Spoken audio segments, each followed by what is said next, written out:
The US plans to give Ukraine advanced long-range missiles to help with its ongoing counter-offensive against Russia. That's according to reports in the American media. They quote US officials familiar with the issue, saying Ukraine will get some long-range missiles similar to the ones we're seeing here, with a range of up to 190 miles. Now, that would allow Kyiv to hit Russian targets deep behind the front line.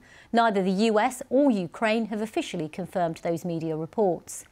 Now, this comes as the Ukrainian military claims it struck the headquarters of Russia's Black Sea naval fleet in occupied Crimea with Storm Shadow cruise missiles supplied by Britain and France. The building in Sevastopol appears to have been hit by at least 2 missiles, causing extensive damage.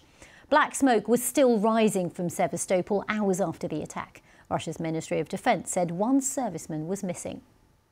Meanwhile, President Zelensky's just wrapped up a week-long visit to the US and Canada, where he appealed to lawmakers for further support in the ongoing conflict.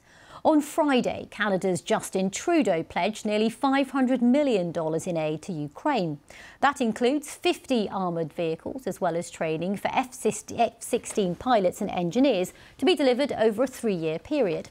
All that's in addition to a $325 million package from the US, announced during President Zelensky's visit to Washington, D.C. on Thursday.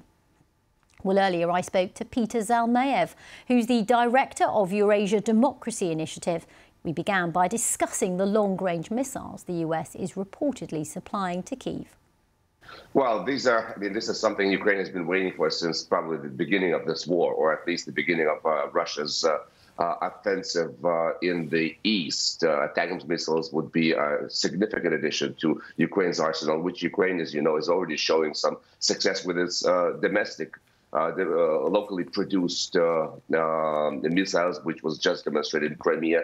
But there's nothing like the ATACMS missile. And what's more important is that it could open the door to German-made Taurus missiles, which are probably even better for what Ukraine needs. And Ukraine needs to continue hitting on Russian infrastructure targets, military hub, resupply lines in Crimea, in the south, the Azov Sea, to severely disrupt those supply lines. And already Ukraine has shown tremendous success in essentially neutralizing the Russian Black Sea fleet, which is sitting there and preventing Ukraine's grain exports from happening. Well, let's talk about that. These claims from the Ukrainian military that they have struck the headquarters of Russia's Black Sea naval fleet. What do you make of that?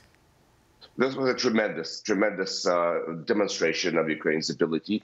Contrary to what some Western experts are saying, they're telling Ukraine not to get distracted with Crimea, to concentrate on the counteroffensive elsewhere. I think Ukraine's strategy is paying off. The Institute for the Study of War just came out on Thursday with the report, and it says that, I'm quoting, elements of the Black Sea Fleet's 110th Naval Infantry Brigade are engaged in critical defense operations in western Zaporizhia Oblast, and the Black Sea Fleet's 22nd Army Corps is defending positions in the east bank of Kherson Oblast, which is to say that obviously all these operations are very much tied together. So this is it's been part of Ukraine's broader effort to go after Russian logistics, fuel maintenance centers, and essentially, once again, to disrupt their supply lines.